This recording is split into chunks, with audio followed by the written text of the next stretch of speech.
साधना को लकवा हुआ और वो बिस्तर पर जा लगी तो आकाश ने अपनी माँ को फ़ोन किया और कहा, मेरी पत्नी का अच्छे से इलाज करवाओ, जितने पैसे लगेंगे मैं भेजूँगा। तो माँ इलाज के नाम पर पैसे मंगवाती और 1 रुपया भी साधना पर न लगाती, बल्कि बेटियों को बुलवा कर उड़ा देती। साधना को स्टोर रूम में फेंक दिया और वहाँ उसकी छोटी बेटियाँ उसका ख्याल रखती।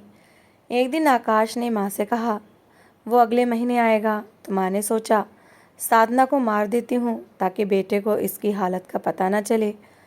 और अगले दिन उसने बेटियों को बुलवाया तो अचानक आकाश घर आ गया और सामने का दृश्य देखकर उसके रोंगटे खड़े हो गए, क्योंकि बेटा साधना को लकवा हो गया है, उसकी तबीयत बहुत ज़्यादा ख़राब है। अगर हो सके तो टिकट करवा लो और फ़ौरन घर आ जाओ। आकाश की माँ ने फ़ोन पर आकाश को उसकी पत्नी के लकवे के बारे में बताया तो आकाश के पैरों के नीचे से ज़मीन निकल गई। वो सन्न रह गया। माँ की बात पर यकीन ही नहीं आया। आकाश ने कहा, माँ, अभी 3 दिन पहले ही तो मैं शहर आया हूँ, तब तो साधना बिल्कुल ठीक थी। अचानक ऐसा क्या हो गया कि उसे लकवा मार गया? आकाश की बात सुनकर उसकी माँ ने कहा, बेटा, बुरे वक्त का कौन सा पता होता है, बताकर थोड़ी ना आता है।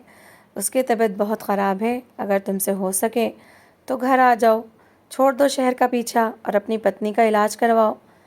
आकाश ने कहा, माँ, 3 दिन पहले आया हूँ। आपको क्या लगता है मैं यहाँ किसी बड़े पद पर हूँ? मज़दूर आदमी हूँ, छोटे मोटे काम करके आप लोगों के खर्चे पूरे कर रहा हूँ। अगर मैं वापस आ गया तो साधना का इलाज कहाँ से करवाऊँगा? मेरे पास तो फूटी कौड़ी भी नहीं बची। यहाँ आने जाने के चक्कर में मैं सब कुछ खर्च कर चुका हूँ। आकाश की माँ परेशान हो गई और कहने लगी, अच्छा ठीक है, वहीं पर रहो, थोड़े बहुत पैसे कमा लो और वापस आ जाओ, यहाँ पर कोई नौकरी कर लेना। तब आकाश ने कहा, माँ, आप मेरी पत्नी का बहुत अच्छे से तरीके से इलाज करवाओ, उसका बहुत ख्याल रखो। मैं यहाँ दिन रात मेहनत करके आपको पैसे भेजता रहूँगा, पैसों की बिल्कुल भी चिंता मत करना। थोड़ी देर माँ ने आकाश को तसल्ली दी और फिर फ़ोन बंद कर दिया। आकाश उसी वक्त अपने मालिक के पास जा पहुँचा और कहा, मालिक, घर में बहुत बड़ी इमरजेंसी हो गई है, मुझे पैसों की सख्त ज़रूरत है। कुछ तनख्वाह का एडवांस दे दें और डबल शिफ्ट में भी मेरा नाम लिख दें। आज के बाद मैं 20 घंटे की ड्यूटी किया करूँगा। मालिक ने कहा, ऐसा करने से तुम्हारी तबीयत ख़राब हो सकती है। मगर आकाश ने कहा, मैं यहाँ घर वालों के लिए हूँ। मेरी पत्नी बहुत बीमार है, उसे लकवे का गहरा दौरा पड़ा है, उसके इलाज के लिए ढेरों पैसों की ज़रूरत है और डबल शिफ्ट किए बिना मैं इतने पैसों का इंतज़ाम नहीं कर सकता। मालिक ने उसकी बात सुनकर सिर हिला दिया और डबल शिफ्ट करने वालों में उसका नाम लिख दिया। आकाश दिन रात मेहनत करने लगा। 24 में से सिर्फ 4 घंटे सोता था, बाकी समय डबल शिफ्ट करता। वो सारे पैसे अपनी माँ को भिजवा देता ताकि उसकी पत्नी का अच्छे तरीके से इलाज हो सके। मगर वो नहीं जानता था कि घर पर 1 रुपया भी साधना पर खर्च नहीं हुआ। माँ ने पहले पहल तो साधना का इलाज करवाने की कोशिश की, मगर अब ढेरों पैसे आते और साधना के इलाज पर लगते देखकर उसकी नीयत बदल गई। उसे गुस्सा आने लगा। उसने कहा, दिन रात मेरा बेटा मेहनत करता है और कमाता है और सारे पैसे इसकी दवाइयों पर खर्च हो जाते हैं। मैं ऐसा नहीं होने दूंगी। इसके बाद माँ ने 1 रुपया साधना के इलाज के लिए नहीं दिया। हर चौथे दिन अपनी बेटियों को बुला लेती और घर में पार्टी शुरू हो जाती। साधना कमरे में पड़ी रहती, रोती सिसकती रहती। उसकी छोटी बेटी 5 और 7 साल की बेटियां थीं, उसका ख्याल रखती थीं, उसे पानी वगैरह लाकर पिलाती और बचा कुचा खाना भी खिला दिया करती थीं। साधना की हालत बहुत ख़राब थी। जब तक वो ठीक थी, इस घर पर उसका राज चलता था, मगर जैसे ही बीमार होकर बिस्तर पर पड़ी, उसके दिन ही बदल गए। बुरा समय जैसे उसकी किस्मत पर छा गया था। नंदे भी आती थीं तो उससे पूछती तक नहीं थीं। ये वही नंदे थीं जब साधना ठीक थी तो उसके आगे पीछे फिरती थीं। भाभी भाभी कहते उनका मुंह नहीं थकता था। हर वक्त उसी की तरफ तारीफ़ करती रहती थीं और उसकी खुशामद और चापलूसी में एक दूसरे से आगे निकलने की कोशिश करती थीं। साधना लाचार हुई तो सबने अपने असली रूप दिखा दिए। अब वो सारा दिन अपनी माँ के पास बैठी रहती थीं। उसके पति की भेजी हुई कमाई को फिजूल खर्चियों में उड़ाती रहती थीं, मगर भाभी का हाल तक पूछने की जहमत नहीं करती थीं। एक दिन रात का खाना साधना के लिए नहीं बचा। उसने सुबह के कुछ रोटी के टुकड़े खाए हुए थे। अगले दिन सुबह भी उसके लिए कुछ नहीं बचा था। दोपहर को नंदों की दावत थी, अच्छे अच्छे पकवान बने थे, तो उसकी बेटी चुपके से रसोई में गई, एक रोटी और थोड़ी सी सब्ज़ी चुरा कर ले आई और साधना को खिलाने लगी। बेटियां खुद भी भूखी थीं। तभी उसकी एक नन ने देख लिया और खूब हंगामा खड़ा किया। उसने बच्चियों के मासूम चेहरों पर ज़ोर ज़ोर से थप्पड़ मारे और कहा, अब तुम्हारी माँ तुम्हें चोरी करना भी सिखाने लगी। कैसी अनपढ़ औरत है, इतना नहीं पता कि बच्चों को संस्कार इसी उम्र में दिए जाते हैं। अगर अभी से इन्हें चोरी करना सिखा दी तो बड़े होने तक ये आदत पक्की हो जाएगी। फ़ौरन उन्होंने आकाश को फ़ोन कर दिया और कहा, तुम्हारी पत्नी तुम्हारी बच्चियों को बहुत बुरे संस्कार दे रही है, इन्हें चोरी करना सिखा रही है। हर चीज़ इन्हें मिल रही है, खाने को तरह तरह की चीज़ें हैं, किसी चीज़ की कभी रोक टोक नहीं की। माँ इनका इतना ख्याल रखती हैं, मगर इसके बावजूद वो खाना चुरा चुरा कर खाती हैं। पहले पेट भर कर सबके सामने खा लेती हैं और बाद में चुराने लग जाती हैं। हालांकि कोई भी खाने से नहीं रोकता, मगर सब कहते हैं कि एक ही समय पर बैठकर खाया करो। आकाश को ये बात सुनकर बहुत गुस्सा आया। उसने कहा, साधना पहले तो ऐसी नहीं थी, लगता है बिस्तर पर पड़ने के बाद उसका दिमाग ख़राब हो गया है, जो बच्चों को ऐसी उल्टी सीधी बातें सिखाने लगी है। अब आप लोगों को बच्चों की परवरिश करनी चाहिए और उनका ख्याल रखना चाहिए। छोटी नंद का पति बाहर रहता था, इसलिए वो अपने बेटे के साथ वहीं रहने लगी। उसने पक्के तौर पर मायके में डेरा डाल लिया था। साधना के कमरे पर उसी का कब्ज़ा हो गया था। उसने माँ से कहकर वो कमरा लेना चाहा, मगर वहाँ साधना थी, इसलिए मुश्किल आ रही थी। उसके बेटों को घुमौरियाँ निकल आईं तो उसने शोर मचा दिया। कहने लगी, एक तो मैं भाभी का ख्याल रखने के लिए अपने ससुराल को छोड़कर यहाँ बैठी हूँ, ऊपर से मुझे कोई अच्छा कमरा भी नहीं मिल रहा। मैं वापस जा रही हूँ। माँ ने बड़ी नरमी से कहा, तो मैं वापस जाने की कोई ज़रूरत नहीं है। साधना वैसे भी लाचार है, बोल नहीं सकती। हम ऐसा करते हैं कि साधना वाला कमरा तुम्हारे लिए खाली कर देते हैं। लकवे की वजह से उसे नसों की दिक्कत हो रही होगी। एसी की ठंड हवा उसकी तबीयत को और ख़राब कर देगी। उसे गर्मी की ज़रूरत है। माँ ने ये सब कहा तो उसकी बेटी बहुत खुश हुई। कहने लगी, भाभी अपना कमरा छोड़ने के लिए तैयार हो जाएंगी क्या? साधना की सास कहने लगी, मैं कौन सा उससे पूछकर तुम्हारे लिए कमरा खाली करवाऊंगी। वो कमरे में गईं तो देखा साधना के मुंह से लार निकल रही थी और गंदगी भी फैली हुई थी। सफाई न होने की वजह से कमरे में बदबू पैदा हो रही थी। सास ने कहा, आज से तुम स्टोर रूम में सो जाओ, तुम्हारा वही कमरा होगा। इस कमरे में एसी लगा हुआ है, कोई मेहमान आए तो इसी कमरे में बिठाते हैं, मगर तुमने यहाँ जो गंदगी और बदबू फैला रखी है, उसके बाद इस कमरे में तुम्हें नहीं रखा जा सकता, इसलिए तुम्हें स्टोर रूम में शिफ्ट कर रहे हैं। और ज़्यादा शोर मचाने की ज़रूरत नहीं है, क्योंकि तुम्हारी बात नहीं सुनी जाएगी। ये कहने के बाद सास ने कामवाली को बुलाया और साधना के बीमार शरीर को घसीटते हुए उसे स्टोर रूम में फेंकवा दिया। अपनी माँ के साथ ऐसा व्यवहार देखकर उसकी दोनों बेटियाँ खून के आंसू रोती रहीं, मगर किसी ने परवाह ही नहीं की। कोई उनकी बात भी उनके पिता से नहीं करवाता था, ताकि वो सच्चाई न बता दें। साधना के कमरे पर छोटी नंद का कब्ज़ा हो गया और वो वहाँ सफाई करवा कर मज़े से रहने लगी। उनका ऐशो आराम जारी था। आकाश शहर में कड़ी मेहनत कर रहा था। उसकी मेहनत को देखते हुए मालिक ने दया दिखाई। उसने आकाश को अपने पास बुलाया और कहा, तुम दिन रात डबल शिफ्ट कर रहे हो, जिससे साफ पता चलता है कि तुम अपनी पत्नी से कितना प्यार करते हो और तुम्हें अपना परिवार कितना प्यारा है। आकाश ने सिर झुका दिया और आंखों में आंसू आ गए। कहने लगा, सारी ज़िंदगी परदेश में पत्नी बच्चों के लिए ही काट रहा हूँ और अब उसकी ये हालत है। मेरे पास पैसे नहीं हैं, मैं यहाँ रहकर पैसे कमाऊँगा तभी उसका इलाज करवा पाऊँगा। ये मजबूरी इंसान को कितना बेबस और लाचार कर देती है। आकाश रोने लगा तो मालिक ने खुद उसके आंसू साफ किए और उसे गले से लगाते हुए तसल्ली दी। कहने लगा, तुम्हारी पत्नी के सारे इलाज का खर्च मैं खुद उठाऊंगा और जब तक तुम्हारी पत्नी ठीक नहीं हो जाती और तुम वापस काम पर नहीं आ जाते, तब तक मैं तुम्हारे घर में सब कुछ पूरा करूंगा। सब चीज़ों के पैसे दूंगा और तुम वापस जाकर अपनी पत्नी का इलाज करवाओ। मैं खुद उस समय से गुज़रा हूँ, इसलिए तकलीफ़ का अच्छे से अंदाज़ा है। मेरी मदद किसी ने नहीं की थी, मगर मैं तुम्हारी मदद करने के काबिल हूँ और ज़रूर करूँगा। तुम वापस जा सकते हो। आकाश ने माली का धन्यवाद किया और बार बार उनके पैरों में बैठकर आभार व्यक्त करता रहा। अब बस उसे जाने से पहले कुछ ज़रूरी काम निपटाने थे, जिनमें वो व्यस्त हो गया।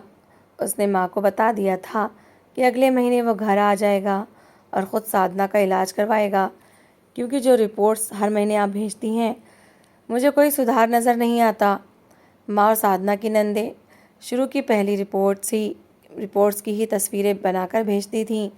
हर बार एक ही तरह की रिपोर्ट देखकर आकाश बहुत मायूस हो जाता। उसे लगता था शायद पैसे कम होने की वजह से साधना का इलाज सही नहीं हो रहा, मगर वो नहीं जानता था कि एक ही रिपोर्ट्स की फ़ोटो बार बार उसके पास भेजी जाती है। कमरे में जब साधना थी तो उसे थोड़े साफ़ सुथरे कपड़ों में बिठाकर उसकी फ़ोटो भेज देते थे। बच्चों को बाहर से अच्छा खाना खिलाकर उनकी वीडियो बनाकर आकाश को भेज देते थे, ताकि वो हर तरह से संतुष्ट रहे। आकाश को लग रहा था कि उसकी माँ और बहनें उसकी पत्नी और बच्चों का बहुत ख्याल रख रही हैं, और यही उसकी सबसे बड़ी भूल थी। आकाश काम में लगा था, तभी उसके पास कॉल आई। कॉल सुनने के बाद उसके कदमों के नीचे से ज़मीन निकल गई। उसने फ़ौरन घर की टिकट करवाई और रवाना हो गया।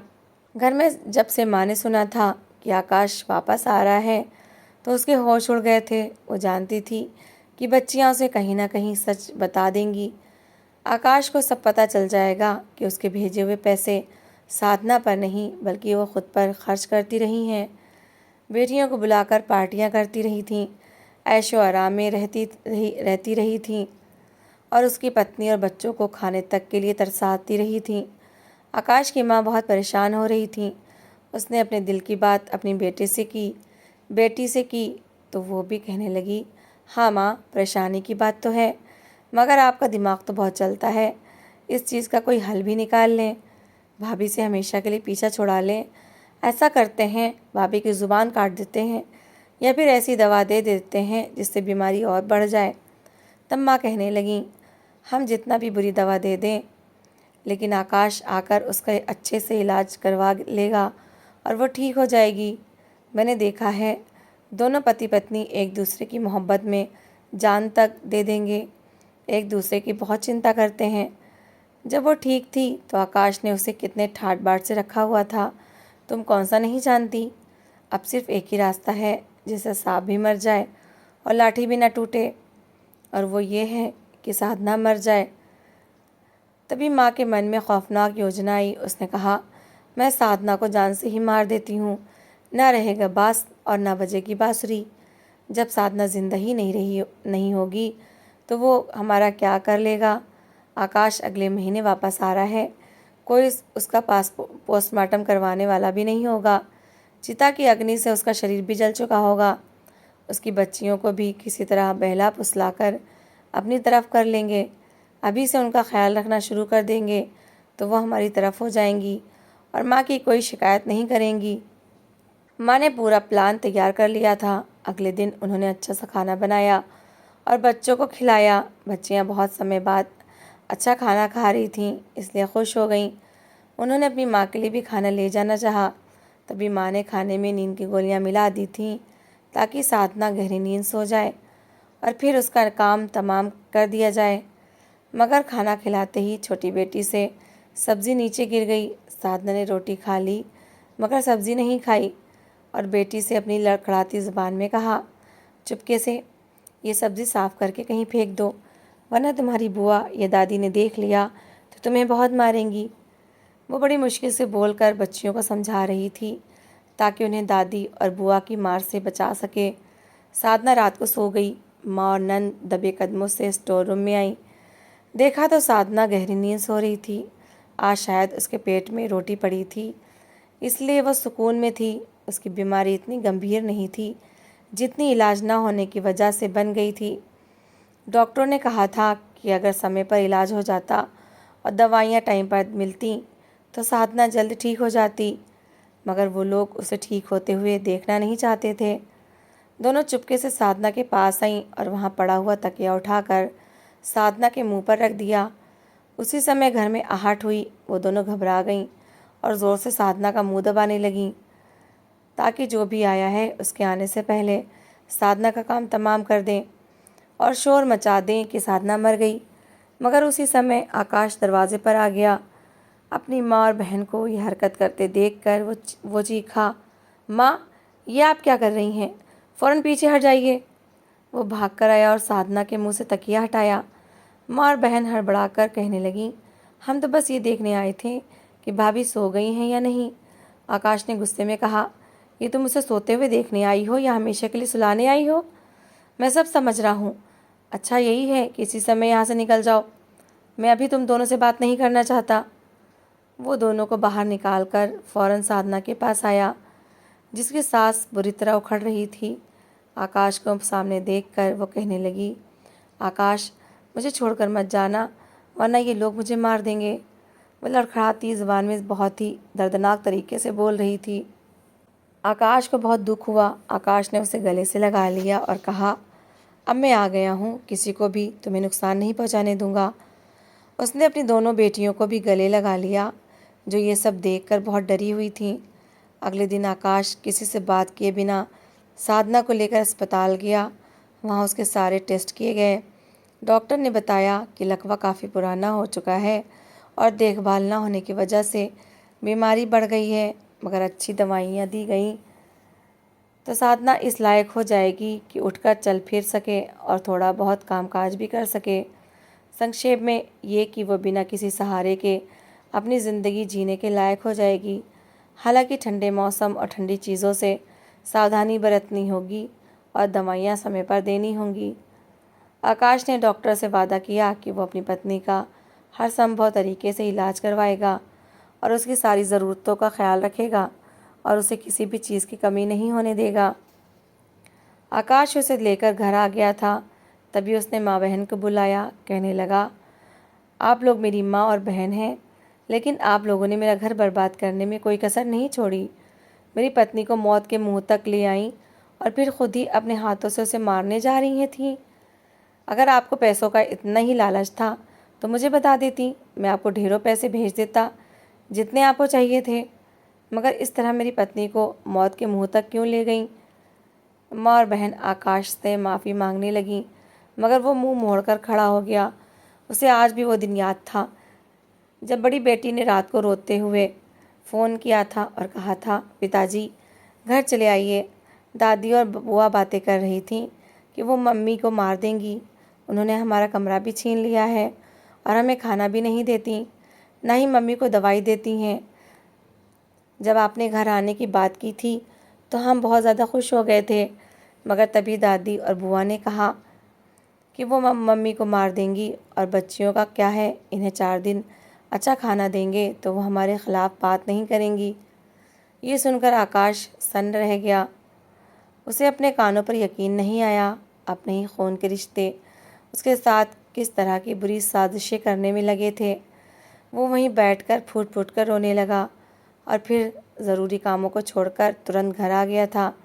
वो सोच रहा था कि अगर बेटी ने फ़ोन ना किया होता और वो तुरंत घर ना आता तो आज शायद साधना उन सब के बीच ना होती। वो खुद पर पछता रहा था कि उसने क्यों अपने पत्नी और बच्चों को अपनी माँ बहन के भरोसे छोड़ दिया।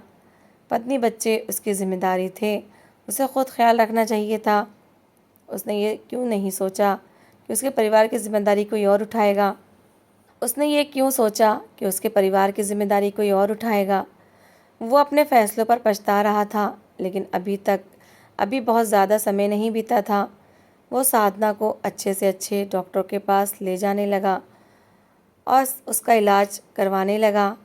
2 साल के कम समय में ही साधना काफ़ी हद तक ठीक हो गई। वो चलने फिरने लगी थी और घर के बहुत सारे काम भी उसने दोबारा शुरू कर दिए थे। आकाश ने अपनी माँ और बहन का हिस्सा अलग करवा दिया था। बहन अपने ससुराल वापस चली गई थी और माँ अलग हिस्से में दिन रात अकेली रहती थी। और अब उसे एहसास हो रहा था कि उसने बहू और बेटे के साथ कितना गलत किया। बेटियों को मज़े करवाने के लिए वो बहू की जान लेना चाहती थी। दिन रात उसे अपने पाप का एहसास होता था और शायद उम्र भर होता रहेगा, क्योंकि आकाश और साधना दोनों ही उसे माफ़ करने के लिए तैयार नहीं थे। ज़िंदगी में धैर्य और ईमानदारी बहुत ज़रूरी है। कठिन समय में अपने कर्तव्यों और जिम्मेदारियों को पूरा करना ही इंसान की असली ताकत है। जलन, लालच और स्वार्थ न सिर्फ दूसरों को नुकसान पहुंचाते हैं, बल्कि इंसान की अपनी आत्मा और रिश्तों की को भी बर्बाद कर देते हैं। दूसरों के साथ न्याय, प्रेम और सहयोग से ही रिश्ते मजबूत रहते हैं और शांति मिलती है। अगर ये सही समय पर सही फैसले लिए जाएं और सच्चाई की राह चुनी जाए तो कठिनाइयों के बावजूद सफलता मिल सकती है। इस कहानी से ये शिक्षा मिलती है कि जीवन में अच्छाई, धैर्य और प्रेम पर टिके रहना ही इंसान को खुशी, शांति और सम्मान दिलाता है, जबकि अन्याय और बेईमानी सिर्फ बर्बादी और दुख लाती है। तो दोस्तों, इस कहानी को लेकर आपकी क्या राय है, कमेंट बॉक्स में ज़रूर बताएं। और अगर आपको हमारी आज की कहानी अच्छी लगी हो तो प्लीज़ इसे लाइक ज़रूर करें। अगर आपने अभी तक हमारे चैनल को सब्सक्राइब नहीं किया तो ज़रूर कर लीजिए। तो मिलते हैं ऐसी ही एक और मोटिवेशनल कहानी के साथ। Thanks for watching.